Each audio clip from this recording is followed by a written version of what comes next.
Hi, I'm Marty Nemko. I write a monthly column for the last decade now or so for The Intelligencer. It's a Mensa publication. And I've enjoyed reading some of my most recent ones to you. And this one I'm just about to submit. I haven't even submitted it yet. It's called On Bird Sayings. The Intelligencer editor, that's the magazine, that's the publication. The Intelligencer editor, Betty Haas, has selected a theme for this month's issue that probably never in worldwide Mensa history has ever been picked. Birds. Despite my being a bird brain on matters avian, here I chirp on 12 birdie sayings. A bird in the hand is worth two in the bush. That maxim flies in the face of research that supports delaying gratification. Children were given the choice between getting one marshmallow now or two in a few minutes, and they were studied for 40 years. The kids who delayed gratification were more successful on a wide range of outcomes. Another example of the benefit of delaying gratification: people who spend all they earn, and perhaps more, paying 18% or more credit card interest rate, are likely to struggle. In contrast, people who delay spending by investing consider this: the miracle of compounding can reward them remarkably. For example, say you're 55 years old now. If you had invested $100 a month starting at age 30 in a plain vanilla S&P 500 index fund, the little nest egg would today be worth $173,065.52. A bird in the hand is often worth a hell of a lot less than two in the bush. Lame duck. The financial advantage of incumbency causes most to win re-election, but there are some lame ducks, from town council member to President of the United States.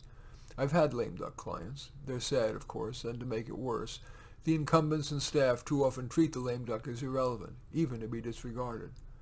One such client had to get a letter from an attorney stating that she was in charge until Inauguration Day. What wasted talent. How demeaning. We all tweet about the importance of kindness, but too often we don't walk the talk. Look behind the smile. How does that person act when it's inexpedient to be kind or even ethical? Don't count your chickens before they're hatched. Not just chickens.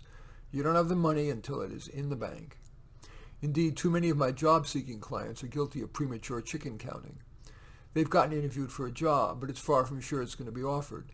Yet they suspend their job search. It's an excuse to avoid more job hunting. Get your ducks in a row.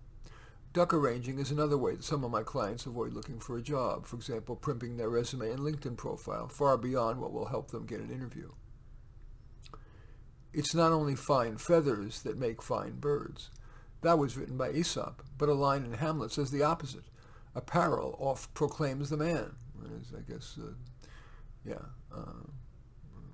clothes make the man is the popularized version of that. Damn, you can't even get clarity from maxims. The early bird catches the worm. But what about look before you leap? My previous lament pertains. Something to crow about. If you have something you're proud of and or want to promulgate, crow a bit. For example, you might share your good idea at the regional gathering. That's a Mensa event every year. But consider doing it modestly. For example, rather than, I've come up with this idea, try, I've been wondering if this is a good idea. What do you think? An albatross around the neck. We all have one or more albatrosses, activities or people, that are more trouble than they're worth. Is there one you can and want to throw off? Duck the question.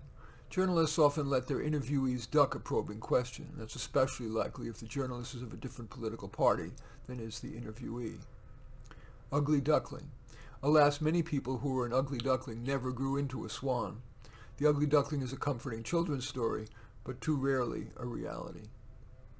Birds of a feather flock together. That's a time-honored and logical statement. We tend to like people like ourselves. For example, people join Mensa because they like hanging with smart people.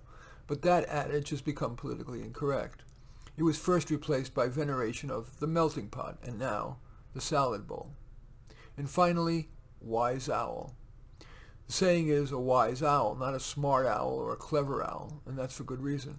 Sure, Mensans value intelligence, but intelligence and especially cleverness can exist without wisdom. The wise owl thinks, for example, Would this idea yield a net good for all the stakeholders? In any event, those are my chirpings on 12 common sayings that involve a bird or another. I always welcome your thumbs up and accept your thumbs down. I look forward to your comments, and especially like it if you hit the share button below. Share on your social media so that my efforts can have broader impact. And I am flattered if you choose to subscribe to my channel. In any event, I do thank you for watching. I am Marty Nemko.